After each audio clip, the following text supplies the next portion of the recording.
వికారాబాద్ జిల్లాలో ఓ యువకుడిపై చిరుత దాడి చేసిన ఘటన కలకలం రేపుతోంది. చౌడాపూర్ మండలం కొత్తపల్లి గ్రామానికి చెందిన పెంటల శేఖర్ ఉదయం బయటకు వెళ్లాడు. ఆ యువకుడిపై ఓ చిరుతపులి దాడి చేసింది. శేఖర్ స్వల్ప గాయాలతో బయటపడ్డాడు. భయంతో పరుగున వచ్చి గ్రామస్తులకు విషయం చెప్పాడు. దీంతో గ్రామస్తులు కూడా భయాందోళన చెందారు. కొద్ది రోజుల కిందట అటవీ ప్రాంతంలో వృద్ధ చిరుత మృతి చెందింది. ఇప్పుడు మరో చిరుతతో గ్రామానికి చెందిన వ్యక్తిపై దాడి చేయడంతో గ్రామస్తులు తీవ్ర ఆందోళన చెందుతున్నారు. గడప దాటి బయటకు రావాలంటేనే భయపడిపోతున్నారు. ఆ చిరుతను వెంటనే పట్టుకోవాలని అటవీ శాఖ అధికారులకు గ్రామస్తులు సమాచారం అందించారు.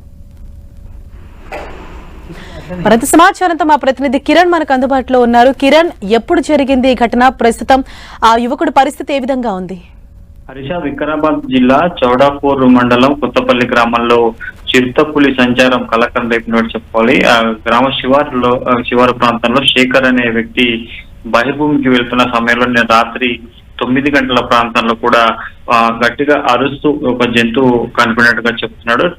దీంతో ఆ టార్చ్ లైట్ వేసి చూడగా చిరుత కనపడిందని, వెంటనే అది తన చేతిని నోట్లోకి లాగునే ప్రయత్నం చేసిందని, వెంటనే తను భయాందోళనకు గురై ఆ చేతిని కూడా వదిలించుకునే ప్రయత్నం చేసి ఆ గ్రామంలోకి పరుగు తీసినట్టుగా చెప్తున్నాడు. ఇక ఈ ఘటనలో శేఖర్ అనే వ్యక్తికి అటు చేతికి కూడా కొంత గాయాలైన పరిస్థితి కనిపిస్తుంది. వెంటనే అతడు భయంతో పరుగులు తీసిన పరిస్థితి కనిపిస్తుంది. గత కొద్ది రోజుల క్రితం ఇదే గ్రామ పరిసర ప్రాంతాల్లో ఒక వృద్ధ చిరుత కూడా చనిపోయినట్టుగా చెప్తున్నారు. ఇక గత కొద్ది రోజుల క్రితం కూడా ఒక చిరుత కొంత కలకలం చూపించిన నేపథ్యంలో తాజాగా మరొక చిరుత అటు గ్రామ చుట్టుపక్కల ప్రాంతాల్లో సంచరించడంతో ప్రస్తుతానికైతే ఇటు కొత్తపల్లి గ్రామస్తులు కూడా కొంత భయం గుప్పిట్లో ఉన్న పరిస్థితి కనిపిస్తుంది. వెంటనే చిరుత దాన్ని బంధించాలని కూడా కోరుతున్న పరిస్థితి కనిపిస్తుంది. ఇక దీంతో నిన్న జరిగిన ఘటనతో ప్రస్తుతానికైతే ఇటు గ్రామంలోని ప్రజలంతా కూడా కొంత భయం పొందిన పరిస్థితి కనిపిస్తుంది. ఇక పూర్తి స్థాయి ఘటనకు సంబంధించి ఇప్పటికే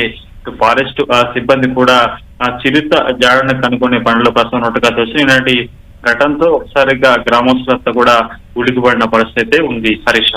రైట్, థ్యాంక్ యూ కిరణ్.